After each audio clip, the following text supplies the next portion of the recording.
Okay, 3, 2, 1. Hello there. Have you ever wondered, is the brain a computer? Well, it kind of is, and it kind of isn't. Last year, a supercomputer in Japan took 40 minutes simulating just 1 second of brain activity. This computer had 1.4 million gigs of RAM. My MacBook only has 16 gigs of RAM. And yet, neither my computer nor the Japanese computer can fluently speak or understand human language. Computers cannot read human emotions, understand art, or get jokes. Computers cannot think holistically or perform the tasks of the social brain. And yet, computers can outperform humans at solving math problems, playing chess, and cracking codes. In other words, computers can do everything that's difficult for humans, but not the things that are easy, like having a conversation or reading faces. So, which do you think is smarter, the human brain or a computer? The computer. Okay, and why? Just because the computer, or like the human brain made the computer, but then with the brain, there's lots of distractions that could like affect it, but then the computer is like always going to be giving you the right answer. The human brain, for sure. Okay, and why? Because, I mean, I've read a few articles on the subject after reading Stephen Hawking talking about artificial intelligence. Human brain, Okay, and why? because we were created before computers were created. That's what I think. Like a supercomputer that has like thousands of processors connected to like form one thing isn't even a fraction, or it can't even produce a fraction of like what the human brain produces in a matter of seconds. So, which do you think is smarter, the human brain or the computer? None of them. Really? They work differently. Human brain is smart in one way, and the computer is smart in another way. When playing chess, the computer is smarter. You can't beat the chess. You can't beat the computer at the chess. But when thinking of other solutions, there are solutions that the human brain can think of that the computer doesn't think of, like refuting relativity. Einstein's relativity is false. You have to be able to refute that, to reason to refute that. The computer doesn't do that. Okay, Amon, so is the brain smarter than a computer? In some cases, yeah. Okay. So I can say that, for example, computer is smarter to do mathematics, but brain is smarter to generate algorithm. So it depends on the case. So, yeah. In the competition between brains and computers, the situation is even more unfair for the computer when the computer must also simulate the structure and activity of the human brain. This is not only the case for the Japanese supercomputer. In Switzerland, neuroscientists hope to understand the brain by building a complete computer simulation of it, neuron by neuron. If this project succeeds, it will be different from other smart computers because the computer is not merely simulating the software of the human mind, it's also simulating the hardware of the human brain. This would actually impose limitations on the computer's intellect by forcing it to solve problems in the same manner as the human brain. What do I mean? Well, let's consider working memory. The RAM on your computer is very similar to the working memory of the brain. Working memory is the ability to keep in mind and manipulate items or instructions for an arbitrary period of time. This is a critical ability for reasoning and problem solving, such as when you must hold several numbers in your head and manipulate them to solve a math problem. On a computer, RAM is the workspace where the operating system and programs run. My MacBook has 16 gigabytes of RAM. This is 16 billion bytes of information that can be kept in the workspace, where each byte is 8 bits, where a bit is a 1 or a 0. Okay, quick, now remember this number.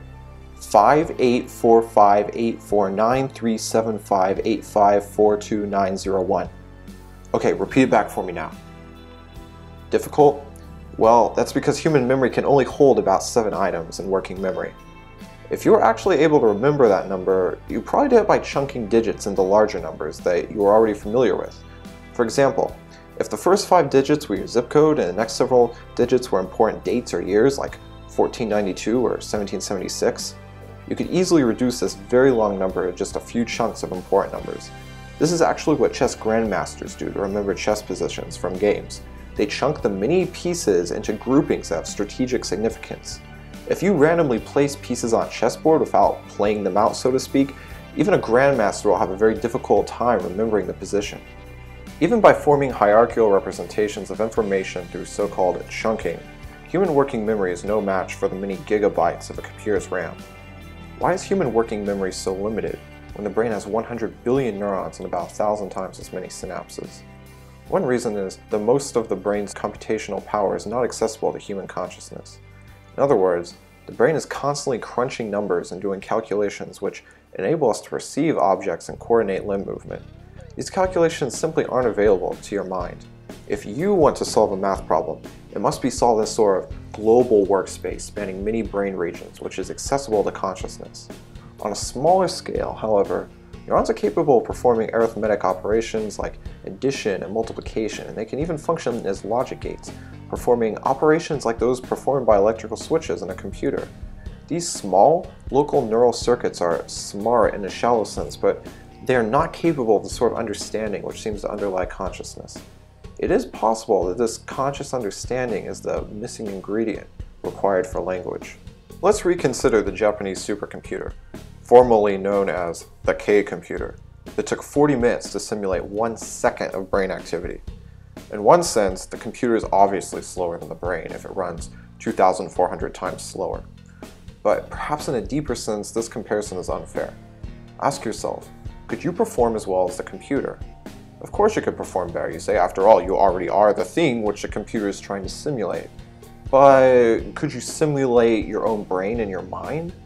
Could you use working memory to create a mental simulation of every neuron, receptor, and molecule in your own brain? Of course not. Just saying that you are faster than a computer because you already are the thing it is trying to simulate is cheating in this sense.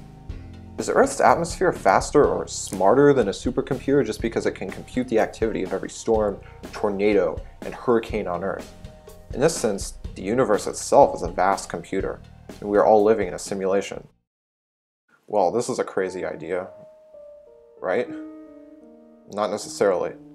If the universe were a simulation, the programmers would not want to simulate any more detail than necessary to save computational resources. In fact, at the quantum level, energy is quantized in the same way that a digital signal occurs in discrete intervals rather than smooth, continuous quantities. In this view, realizing that energy is quantized is kind of like zooming in on a JPEG image of a flower until it becomes pixelated. But wait, there's more. Subatomic particles such as electrons do not exist as particles until a measurement is made. Until a measurement is made, or the system is disturbed, electrons and, in principle, all matter behave as waves of probability. We know this because electrons will actually diffract and interfere like waves until a measurement is made. In essence, quantum particles exist in many places at once until you make an observation. It is as if nature knows that no one is watching and does not want to give these particles a location until it needs to.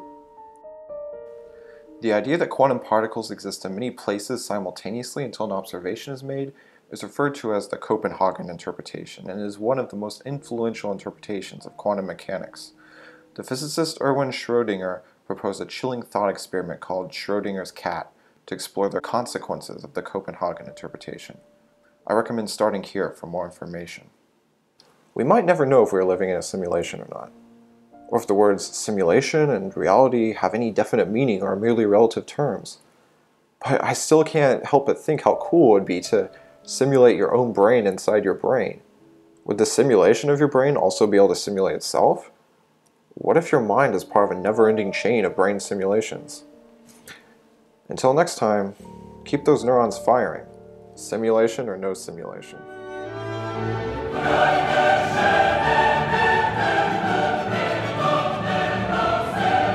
And what about you, MacBook? Which do you think is smarter? Haha, you puny human. You are no match for my superior intellect. The computer will reign supreme over you mortal humans.